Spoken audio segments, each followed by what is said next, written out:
My question is to the Minister for Employment, Skills, Small and Family Business, Senator Cash. Can the minister update the Senate on how the Morrison government's record economic response of over $300 billion to the COVID-19 pandemic is keeping small businesses in business and their employees in work through the economic effects of the pandemic? The Minister for Employment, Skills, Small and Family Business, Senator Cash.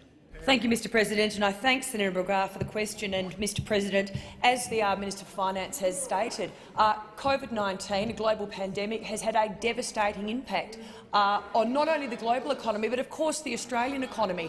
When a government has to shut down parts of the economy, it is going to have a detrimental effect, and we know that it has had a devastating effect on many small and family businesses around Australia. But that is why the government took decisive action and continues to take decisive action to respond to both the health aspects of the pandemic but, of course, the economic aspects. And in terms of our support for small and family businesses, they are the engine room of the Australian economy. They support, in particular, rural and regional economies around Australia, and that is why we are investing a record stimulus of in excess of $300 billion into the economy to ensure that we can support them. Mr President, when you look at the support that is actually flowing through to small businesses— Senator Cormann, on the point of order, might be what I was about to say. Interjections are always disorderly, even more so when there is total disregard to interventions by the President. I'm going to revert to my rule of asking people to count slowly to 10 after they're called to order, particularly those who have been particularly voluble today. Senator Watt. Senator Cash, to continue. Well, thank you, Mr President. And order. Senator Watt. Well, if someone has been as voluble as Senator Watt, they probably need to learn a little bit of patience. I've called him out more than anyone else today. I will call those to my right to order in a minute.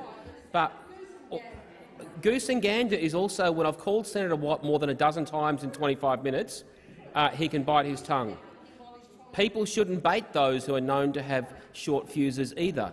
But please, if I call you to order, at least show some respect to the chair and your colleagues by not continuing it immediately.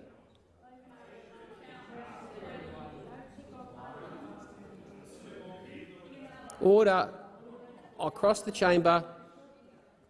Senator Cash. Thank you, Mr President. And the economic support is flowing through to small and family business around Australia.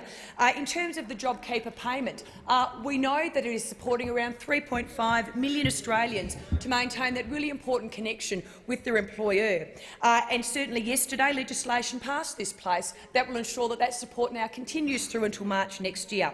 In terms of the cash flow boost, that is also flowing through to small and family businesses around Australia. They are now accessing over $24 billion in assistance, and that's over 785,000 businesses. That important money flowing through back to them.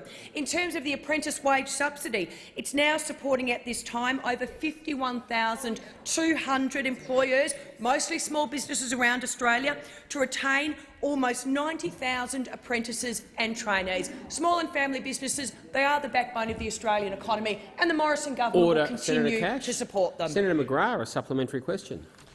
How has the government's strong record of supporting small business created the conditions for economic recovery on the other side of the COVID-19 pandemic? Senator Cash. Well, Mr President, on the government side of the chamber, on the coalition side of the chamber, we understand that putting in place policies that will support small and family businesses to prosper, grow, to create more jobs for Australians is essential for a strong economy.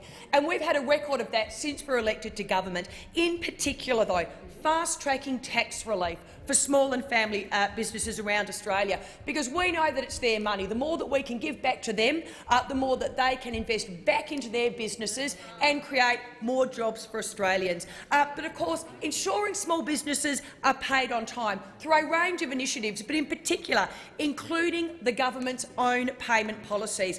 Cutting red tape for small business. Red tape is a blocker in terms of job creation, and we are absolutely committed to cutting red tape where we can, but also investing in mental health resources for small businesses.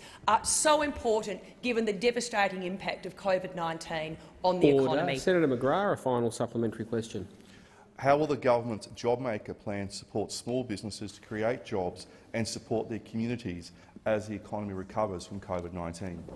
Senator Cash. Well, again, Mr President, the Morrison government understands small and family businesses, the backbone of the Australian economy. We understand that we need to, and we have put in place policies that will enable them to prosper, grow and create more jobs for Australians. And in terms of our plan for economic recovery to get Australia and Australians through COVID-19, every minister, every department, they are working to put job creation at the centre of everything we do. We will continue to build on the measures that we have already implemented to help the economy and ensure that small businesses are able to create jobs. And as the Minister for Finance has stated, this includes undertaking important skills reform, ensuring that Australians are skilled in areas of the economy that are creating jobs, the important industrial relations reform that the Minister for Finance referred to, removing unnecessary red tape through deregulation, and of course streamlining project approvals, Order. a key Senator factor Cash, in time job for the answers creation. expired.